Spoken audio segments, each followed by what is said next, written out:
Assalamualaikum warahmatullahi wabarakatuh. Para pemirsa Tablik TV, saya Satriawan Tanjung bersama Buya Risman Mukhtar MSI.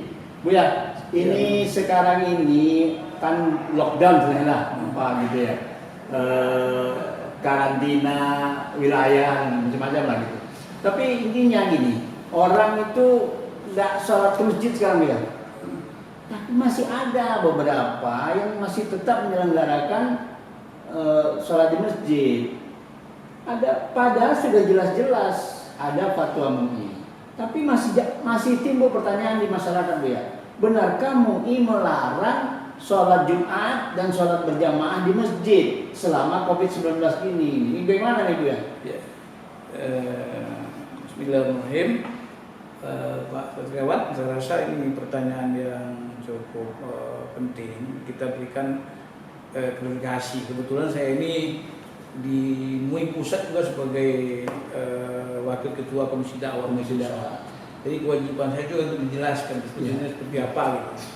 Sehingga memang saya kaget juga, malah ada ulama juga balik yang menuduh bahwa Masjid ini melarang orang berzikir di masjid dengan menggunakan ayat waman al-waman mana masjid dua ya fi ismuh wa sa'fi kharabiyah. Ini kan luar biasa ini. Dianggap ini ulama ini zalim karena sudah melarang orang melakukan zikir di masjid dan malah berusaha untuk meruntuhnya. Ini kan suatu yang harus berikan kreasi yang jelas ini. Jadi sebenarnya begini. Jadi kita harus tahu dulu secara mendasar pemikiran itu seperti apa. Kenapa Majelis Ulama sampai mengeluarkan fatwa bahwa perlu adanya aturan-aturan, tuntunan-tuntunan yang diberikan ulama tentang masalah melaksanakan ibadah di masjid, karena itu menyangkut dengan masjid tempat kumpul orang. Masjid itu kan kalau sholat Jumat bisa ribuan orang, jamaah juga bisa ratusan orang. Sementara bahaya yang kita hadapi sekarang, bahaya COVID-19 ini kan menyangkut dengan soal penyebaran virus. Penyebaran virus itu adalah berkaitan dengan kontak orang per orang. Nah, ketika misalnya di masjid itu ada jamaah, ada Jumat, ini sangat berpotensi untuk terjadinya interaksi orang-orang secara dekat, tidak ada distansi sosial. Akhirnya apa yang terjadi? Ya, itu akan bisa saja nanti dari satu orang menularkan virus itu ke orang lain. Dan nanti akibatnya apa? Akibatnya ya mata rantai daripada penyebaran virus tidak terputus. Kemudian ujung-ujungnya nanti di masjid nanti dituduh sebagai pusat penyebaran virus. Nah, ini kita juga harus jujur juga melihat persoalan seperti kenapa misalnya Saudi Arabia katakanlah Masjidil Haram ditutup untuk umroh haji semacam itu, kemudian itu tidak sholat jamaah, kemudian malah Ka'bah sendiri disterilkan. Nah, ini sebenarnya kan begini, kita bisa bayangkan kalau misalnya orang-orang nanti ngumpul di Mekah dari berbagai negara, sementara sekarang 209 negara sekarang yang sudah yang sudah tertular sudah berkembang virus COVID-19 itu, nanti akhirnya mereka pulang, mereka membawa sebagai carrier. Membawa akhirnya nanti virusnya tersebar seluruh dunia. Makanya kenapa perlu ada lockdown itu di Saudi Arabia itu? Begitu juga di masjid. Nah, kita melihat, Majelis Ulama melihat ini sesuatu yang menyangkut dengan masalah umat.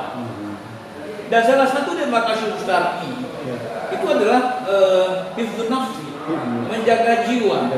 Bahasa Islam itu sebetulnya adalah riayatul masalih ibad dunyahum akhirahum, untuk menjaga kesehatan hamba itu di dunia dan di akhirat. Nah, dalam rangka inilah kemudian Majelis Ulama membuat tuntunan.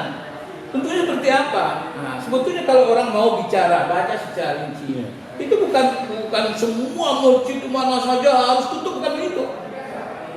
Jadi artinya apa? Bahasanya juga meniadakan sholat Jumat dan sholat berjamaah itu pada daerah-daerah itu yang oleh pemerintah dan instansi yang terkait dianggap sebagai daerah yang sudah zona merah, daerah yang menjadi epicentrum dari penyebaran virus COVID-19 ini. Seperti Jakarta misalnya. Jakarta ini kan daerah keluar masuk ini. Daerah keluar masuk orang tadi berbagai itu. Ini kan susah kita. Ya. Apalagi misalnya kita tidak melakukan kendaraan raya secara apa? Secara konsisten. Ya, pesawat bandara masih hidup, kemudian kapal barang semacam masih masuk, kemudian di kota. Maka di sinilah barangkali kemudian di Jakarta ini kita perlu melakukan langkah-langkah langkah-langkah mengkarantina lokal wilayah ini. Jadi dibatasi. Sekarang namanya PSBB. Pembatasan sosial berskala besar. Ya. Nah ini jadi artinya apa? Saya ingin mengatakan bahwa manusia tidak mungkin dong melarang orang ke masjid, melarang orang Jumat. Tapi ini adalah maksudnya agar untuk sementara waktu, karena ini berbahaya. Ya. Karena ini berbahaya bagi penyebaran virus, dan kalau ini tidak dilakukan pembatasan seperti itu, nanti dia akan berkembang terus.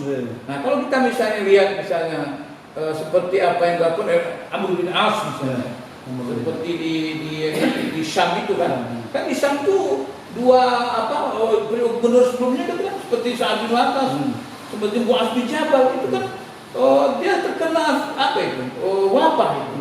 Tapi ketika Amr bin As memerintah, dia buat kebijakan yang jelas. Malah ada asar yang mengatakan al-waba'u karena wabah itu seperti api.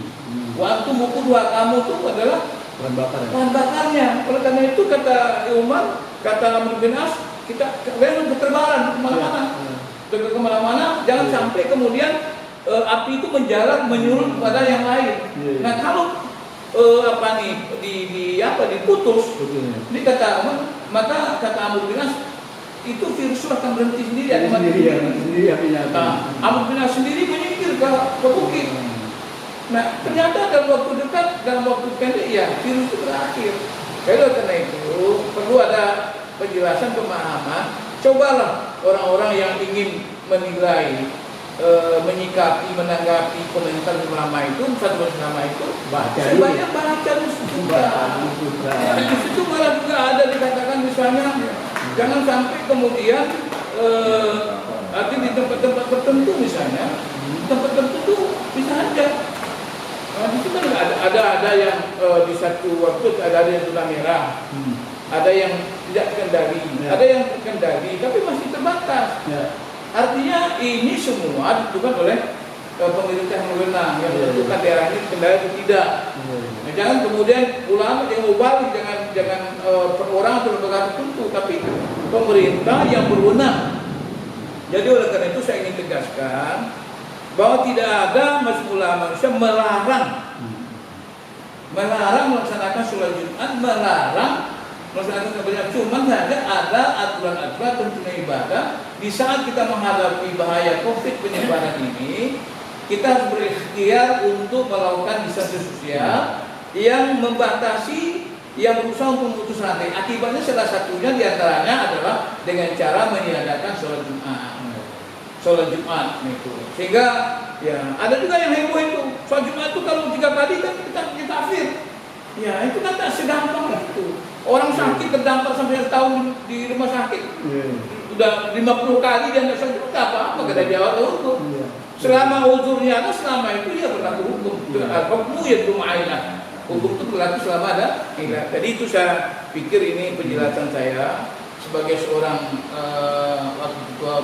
wakil ketua Komisi Dakwah dan Majelis Pusat dan juga wakil ketua umum Majelis DKI Jakarta, ingin menjelaskan bahwa fatwa MUI itu adalah fatwa untuk memberikan sumber ibadah kepada masyarakat berumat dalam rangka menghadapi bahaya penyebaran virus COVID-19 agar virus ini bisa kita atasi secepat mungkin, dan insya Allah kita akan kembali dalam situasi normal dalam waktu yang tidak begitu lama. Itulah penjelasan saya Pak Dewan.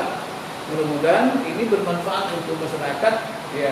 Sekali lagi saya katakan, bagi mubalik, bagi para ulama, bagi para pimpinan dimanapun, tolonglah dibaca fatwa ini secara tuntas. Kalau kurang paham, tolong tanyakan kepada masyarakat ulama. Fas'alu ala dzikri in kuntum la ta'lamun. Tanya sama yang tahu kalau kamu tidak tahu. Terima kasih Pak ya. Jelas sekali. Iya, Ya, oke. pemirsa Al-Tv demikianlah nasrul minallah wa fathun qarib. Assalamualaikum warahmatullahi wabarakatuh.